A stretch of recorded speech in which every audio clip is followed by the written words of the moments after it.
subuh rahimahullah. Kembali kita berbahagia rasa syukur kita kepada Allah Subhanahu wa taala yang berkat limpahan rahmat dan nikmatnya sampai saat ini kita masih dikuatkan untuk melangkahkan kaki, mengayunkan tangan untuk berhadir di ruangan masjid ini sekalipun hari hujan lebat. Dengan kekuatan iman yang ada dalam dada kita, kita bisa berhadir dalam masjid pada hari ini. Mudah-mudahan menjadi amal soleh hendaknya di sisi Allah Subhanahu wa taala. Salam beserta salam kita kirimkan kepada Nabi kita, yakni baginda Muhammad Rasulullah sallallahu alaihi wasallam. Allahumma shalli ala Muhammad wa ala ali Muhammad. Untuk menggantikan jadwal Bapak kita, Bapak Jardinal, kembali kita lanjutkan hadis yang telah kita bacakan beberapa waktu yang lampau tentang ad-dinu nasihat.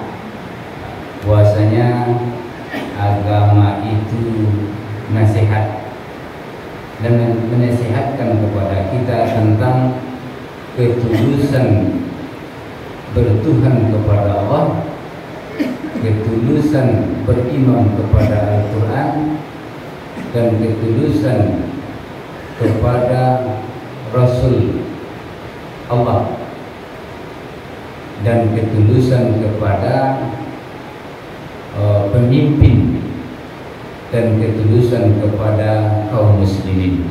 Ini telah kita sampaikan beberapa waktu yang lampau. Ini sering kita baca, diikrarkan dengan anak-anak kita setiap minggu. Raditu billahi rabba wa bil islami dina wa bil qur'ani imama. Aku ridha Allah sebagai Tuhanku, dan aku ridha bahwasanya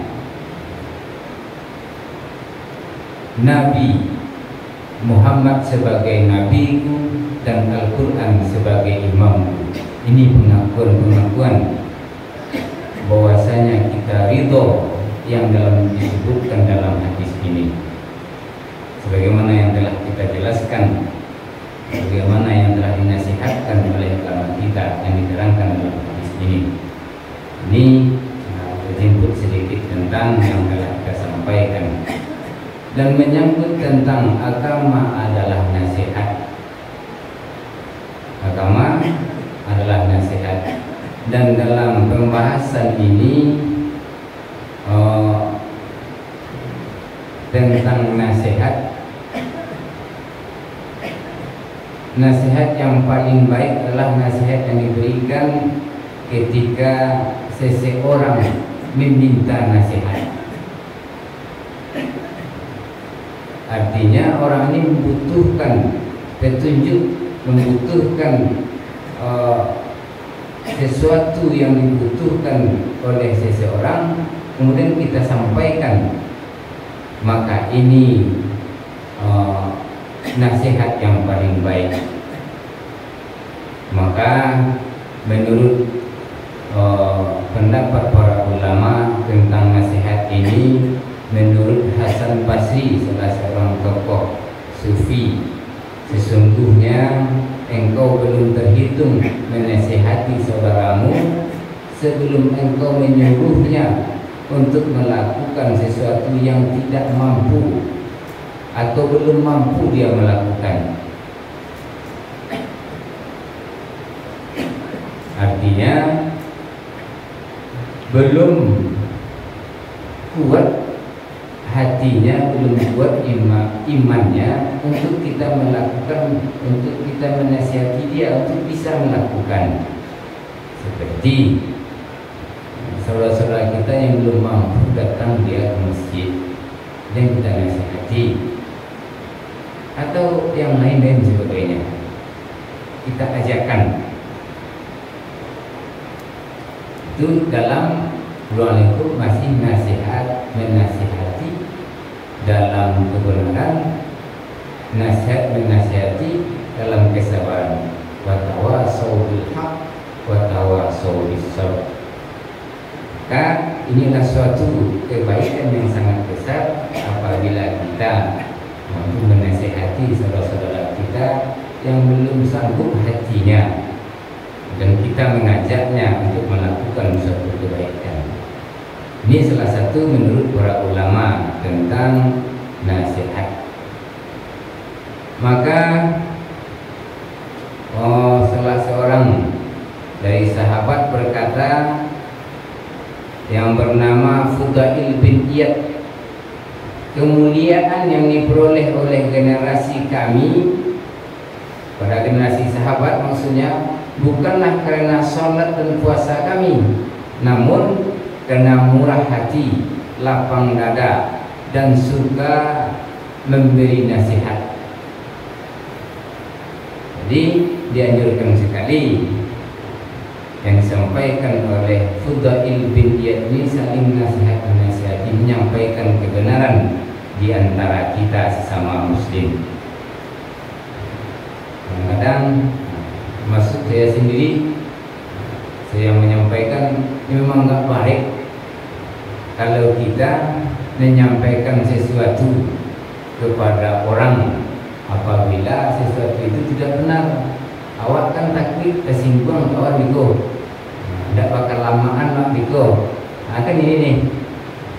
Tapi apabila sesuatu yang benar, kita dianjurkan untuk menyampaikan, sekalipun itu baik. Maka di antara itu pula ada adab-adab tentang nasihat ini. Bagaimana menyampaikan nasihat kepada saudara kita? Dan pertama adabnya adalah menasihati saudara kita itu tidak diketahui orang lain. Artinya tidak mengicikan dia orang kami. Dia tahu kawanku salah, tapi ada orang banyak dikician. Ini akan menjatuhkan harga diri. Dan jangan kemudian mau nasihat awak, mungkin berang jadi nasihati. Nah, itu adabnya. Artinya kok salahnya dipanggilnya sudah, dan kamu sampaian. Kok bedangnya, kok kawan itu apa dulu sudah tahu yang kok dapat tak bernasihat itu, kan tidak tahu orang. Tapi kalau nasihatinya dalam di hadapan orang ramai atau sedang dikadai juga kisian bagi apa-apa yang kadai ya. Kalau nak berjamaah kesalahannya, aja langsung nasihati ke orang ramai. Ini akan menjatuhkan mentalnya. Jadi kalau dapat menasihati, dia panggil, mengicik sampai matur. Itu salah satu adab untuk menasihati saudara kita atau menasihati orang lain. Kemudian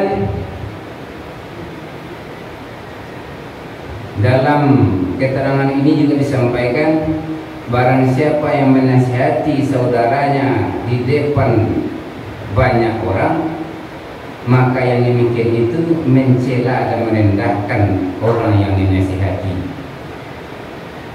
Kemudian juga bagi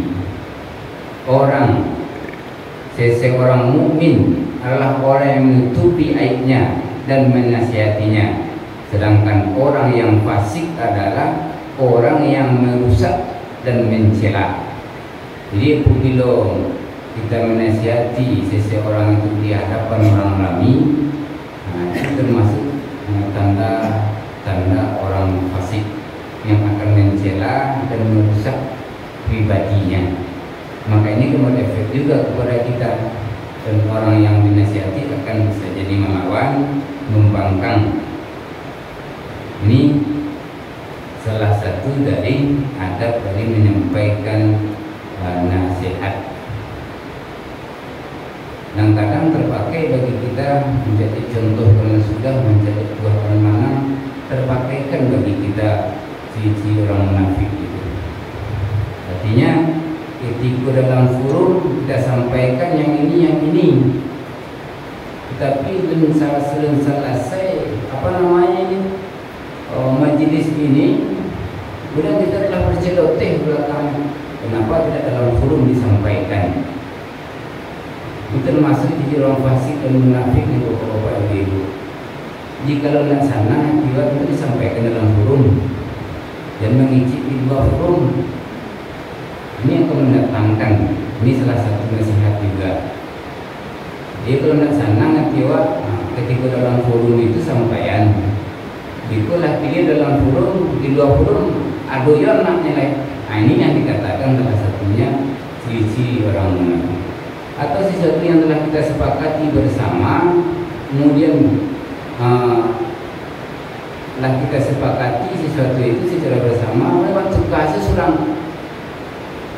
Ini juga salah satu ciri dari tanda orang munafik. Bagi orang menggunting dalam lipatan, menohok kawan, sama gitu. Tentu sama-sama yo, sepakat yo. Tapi dalam mengerjakannya tidak sesuai dengan nama Iwan tadi. Nama Iwan A, nama kerajaan B. Nah, itu kan lain mulut, lain di hati, lain di mulut. Nah, itu namanya. Itu yang harus hati-hati kita dalam bergaul dan bermasyarakat. Jangan sampai kita termasuk kepada orang-orang yang fasik dan orang-orang munafik. Ini tentang adab nasihat yang masih penjelasan tentang hadis ad-dinun nasihat. Mungkin ini pembahasan kita sampaikan tentang nasihat ini. Juga ada beberapa ibrah yang disampaikan oleh Ibnu Buntal. Nasihat adalah Islam itu sendiri. Sementara di Islam dilakukan melalui ucapan dan perbuatan. Dan nasihat ini hukumnya fardu kifayah. Jikalau disampaikan oleh kawan amat yang diulang oleh tahu orang menyampaikan nasihat untuk seseorang disampaikan. Jadi kenapa pertama, tapi kalau nak pernah menasihati, maka itu berdosa kita. Maka jikalau disampaikan oleh seseorang, artinya hukum kita sudah terlepas. Mungkin untuk hadis tentang ad-din nasihat ini, mungkin itu penjelasannya yang dapat saya sampaikan. Mungkin untuk pertemuan selanjutnya kita masuk kepada hadis yang selanjutnya. Maka terlebih dan terkurang waktu yang 15 menit ini, mungkin hari hujan, mungkin ada kebanjiran dulu untuk mengambil-ngambil banjir berloi malam ini di kadang. Terlebih untuk kurang kami mohon maaf. Jadi assalamualaikum warahmatullahi wabarakatuh. Waalaikumsalam warahmatullahi wabarakatuh. Jadi